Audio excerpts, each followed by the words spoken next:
नमस्कार छात्रों, एक बार फिर से बजरंग स्टडीज की ऑनलाइन क्लासेस में आपका स्वागत है। तो पूर्व में हमने ग्रामर के कुछ चैप्टर पढ़े थे और आज हम समास 10th क्लास के लिए समास, जो कि आपके कोर्स में 3 अंक का आएगा, उसके बारे में अध्ययन करेंगे। तो सबसे पहले हम समास जो शब्द है उसकी व्युत्पत्ति यानी उत्पत्ति इसकी कैसे हुई है उसके बारे में पढ़ते हैं। तो क्या हो जाएगा कि सम उपसर्ग पूर्वार्ध, क्या सम उपसर्ग से पहले अस धातु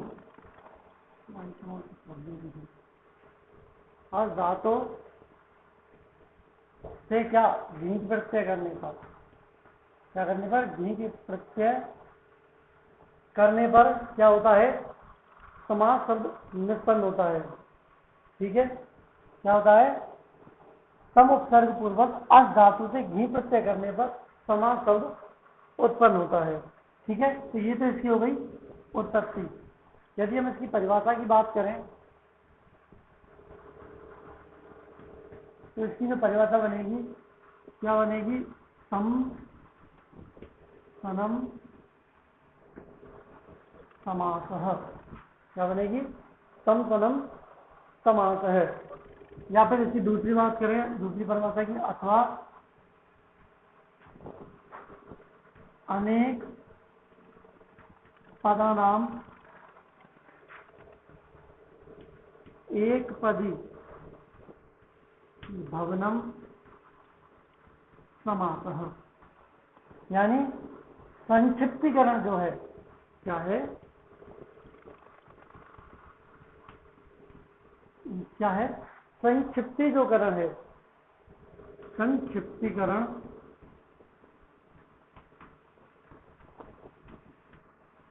संक्षिप्तीकरण क्या है, समास है। संक्षिप्तीकरण जो क्या है, समास है। अथवा अनेक पदों का, यानी अनेक पद यानी कोई भी जो पद हो जाएंगे दो, उन पदों का एक पद जो होना है, उनसे जो एक पद बन जाए क्या होता है, समास होता है। ठीक है, जैसे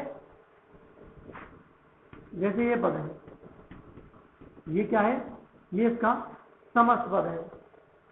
ठीक है, क्या है, समस्त पद है। जब भी हम इसका विग्रह करें, क्या करें, विग्रह, सीता पति, हिंदी में यदि हम बात करें तो हिंदी में इसका क्या हो जाएगा, सीता का पति। तो सीता का यानी संबंध का, ठीक है, यहाँ पर क्या ज्ञात हो रहा है, संबंध, इसलिए इसमें क्या लग जाएगी, सीता में षष्ठी विभक्ति लगेगी। क्या लगेगी, षष्ठी विभक्ति, सीतायाः पति। ठीक है, तो यहाँ पर क्या हो जाएगा, षष्ठी तत्पुरुष समास। क्या आ जाएगा, षष्ठी तत्पुरुष समास। तो ये तो हो गए इसकी विग्रह और इसकी उत्पत्ति के बारे में। दूसरी बात, यदि हम समास की बात करें तो समास के जो भेद हैं, समासस्य भेदः, क्या आ जाएगा, समासस्य भेदः। तो समास की यदि हम बात करें तो संस्कृत में मुख्य रूप से, संस्कृत में मुख्य रूप से क्या है, समास के 4 भेद हैं। कितने भेद हैं, संस्कृत में मुख्य रूप से समास के 4 भेद हैं। और भेद ये तो हो गए इसकी भेद। और समास में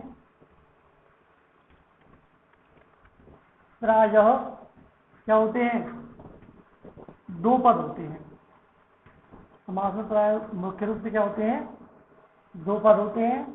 पहला तो क्या हो जाएगा, पूर्व पद, और दूसरा क्या हो जाएगा, उत्तर पद। ठीक है, पूर्व में जो, यानी समास के कितने भेद हो जाएंगे, 2 भेद हो जाएंगे। पहला वाला जो है वो पूर्व पद कहलाएगा, दूसरा वाला जो है वो क्या कहलाएगा, उत्तर पद कहलाएगा। और जो पद होगा यानी पद का अर्थ क्या होता है, पद का अर्थ क्या कहा जाएगा, पदार्थ कहा जाएगा। ठीक है, पद का अर्थ क्या कहा जाएगा, पदार्थ कहा जाएगा। और अब इसकी यदि हम समास के भेदों की बात करें तो जैसे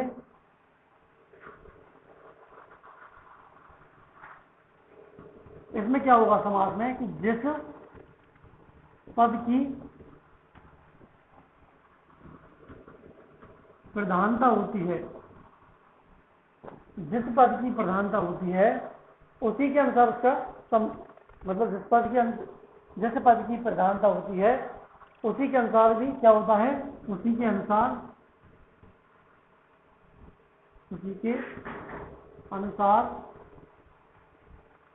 क्या होगी,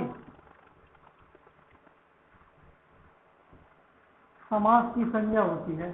क्या होती है, समास की संज्ञा होती है। यानी जिस पद की प्रधानता होगी उसी के अनुसार समास की क्या हो जाएगी, संज्ञा हो जाएगी। जैसे पूर्व पद प्रधान, पूर्व पद प्रधान यानी जिसमें पहला पद क्या हो, प्रधान हो, वो क्या होता है, अव्ययी भाव। क्या होता है, अव्ययी भाव समास। ठीक है, ऐसा पद जिसमें पूर्व पद प्रधान हो क्या कहा जाएगा, अव्ययी भाव। उसके बाद जो दूसरा है प्रायः उत्तर पद प्रधान, उत्तर यानी जिसमें बाद का पद प्रधान होगा, ठीक है, वो क्या हो जाएगा, तत्पुरुष। क्या हो जाएगा, जिसमें बाद का पद प्रधान होगा वो हो जाएगा तत्पुरुष। और जो तत्पुरुष है, तत्पुरुष का भेद कौन सा है, तत्पुरुष का भेद क्या होता है, कर्मधारय। तत्पुरुष का भेद क्या कहा जाता है, कर्मधारय होता है। और इसी कर्मधारय का भेद क्या होता है,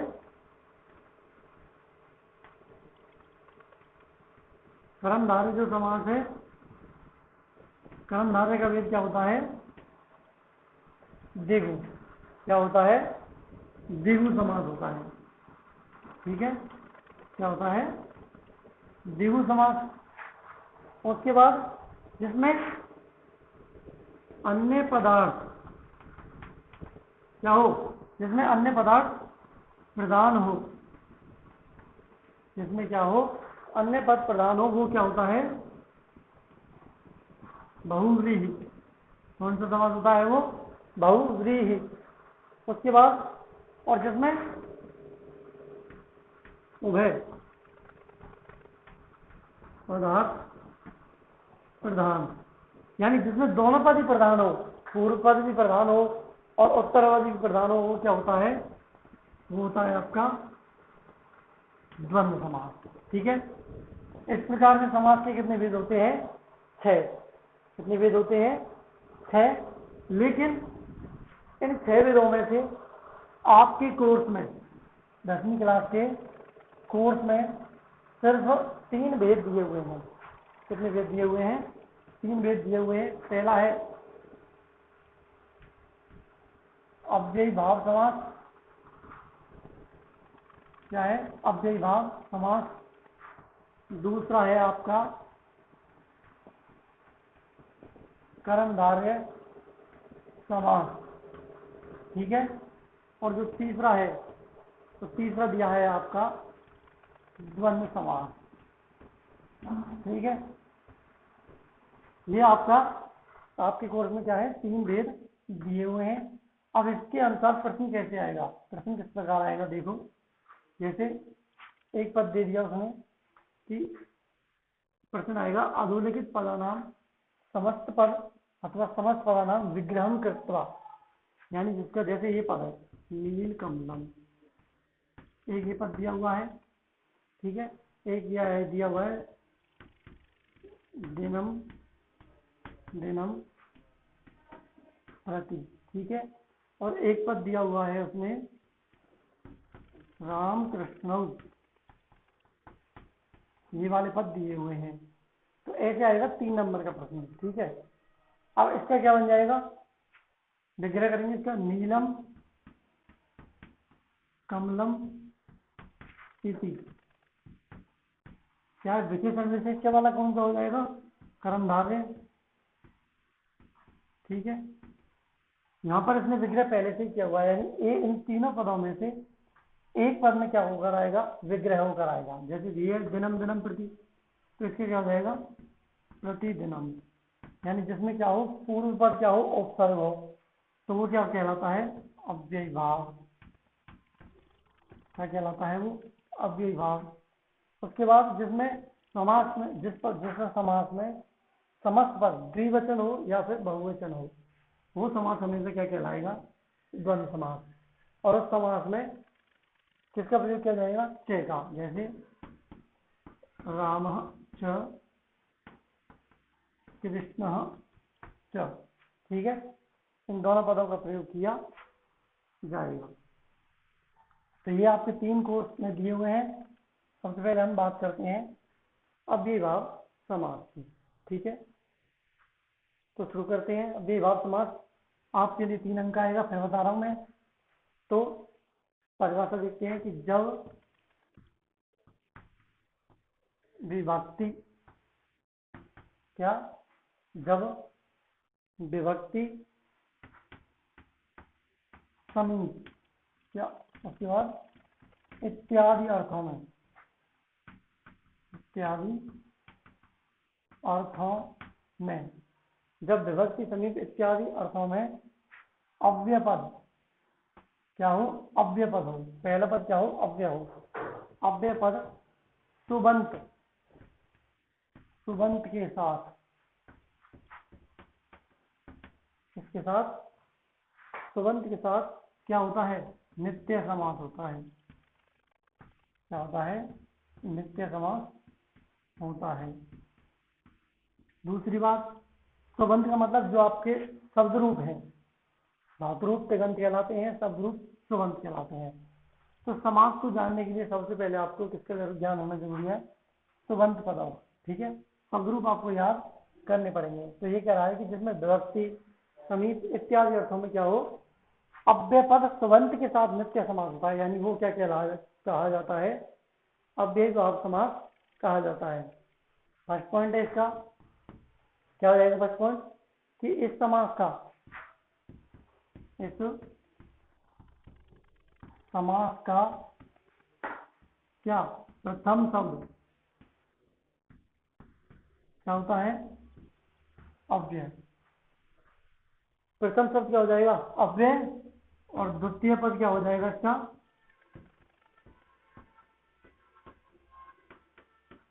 द्वितीय पद हो जाएगा इसका संज्ञा।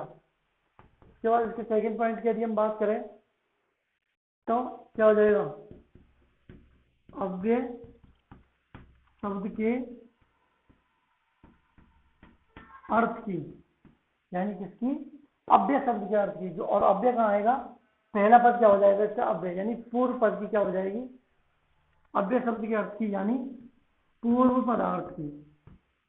इसकी पूर्व पदार्थ की क्या होती है? प्रधानता होती है। कौन सा पद प्रधान माना जाता है? पूर्व पद, यानी पहला पद इसमें क्या माना जाएगा? प्रधान माना जाएगा। तीसरे पॉइंट की यदि हम बात करें तो बात क्या होगी कि समास के दोनों पद मिलकर, समास की दोनों पद मिलकर क्या बनाते हैं? अव्यय बनाते हैं। क्या बनाते हैं? अव्यय बनाते हैं। दोनों पद मिलकर क्या बन जाएंगे? अव्यय। और अव्यय क्या है? अव्यय वो है जो सभी विभक्ति लिंग वचन कारक पुरुष सब में क्या रहे? समान रहे। कि अंतिम पॉइंट, चौथे पॉइंट की यदि हम बात करें तो चौथा पॉइंट इसका क्या कहता है कि अव्ययी भाव समास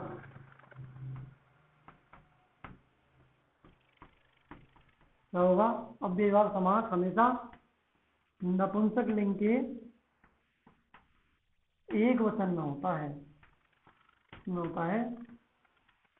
अव्ययी भाव समास हमेशा नपुंसक लिंग के एक वचन में होता है। तो क्या क्या पॉइंट बना इसका? कि जब विभक्ति समीप इत्यादि अर्थों में अव्यय यानी पूर्व पद क्या होना चाहिए? अव्यय। अव्यय पद सुबंध के साथ नित्य समास होता है। दूसरा क्या बनेगा? इस समास का जो प्रथम पद है वो शब्द क्या हो जाएगा? अव्यय हो जाएगा। और दूसरा पद संज्ञा। संज्ञा यानी जैसे राम, बालक इत्यादि। दूसरा पॉइंट क्या हो जाएगा? अव्यय शब्द के अर्थ की, यानी जो पूर्व पद है, पूर्व पद की क्या हो जाएगी? प्रधानता हो जाएगी। तीसरा पॉइंट क्या बनेगा? समास के जो दोनों पद हैं, पूर्व पद और उत्तर पद, दोनों पद मिलकर क्या बनाते हैं? अव्यय बनाते हैं। क्या बनाते हैं? अव्यय बनाते हैं। और चौथा पॉइंट क्या हो जाएगा? अव्ययभाव समास नपुंसकलिंग के हमेशा किसमें होगा? एक वचन में होगा। किसमें होगा? नपुंसकलिंग के एक वचन में होगा। ठीक है, तो ये तो हो गया आपकी परिभाषा। अब इसमें हम कुछ पॉइंट देखते हैं किस प्रकार से इसकी समास चलेगा। इसमें आपको उपसर्गों का ध्यान होना जरूरी है। प्रमुख रूप से इसमें क्या उपसर्ग होंगे? 6 उपसर्ग होंगे। अधि,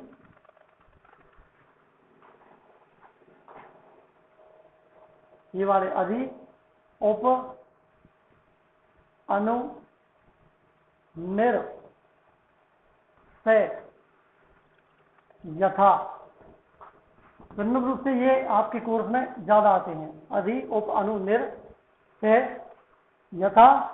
ठीक है, तो सबसे पहले हम बात करते हैं किसकी? उप की बात करते हैं। किसकी बात करते हैं हम? उप उपसर्ग की। उप जो उपसर्ग है वो किसमें आएगा आपके लिए? वो आएगा समीपार्थे। किसमें आएगा? समीपार्थे। यानी उप शब्द का प्रयोग किसमें किया जाएगा? समीप के अर्थ में किया जाएगा। और क्या लगेगी? प्रथम पद में षष्ठी विभक्ति। क्या लगेगी?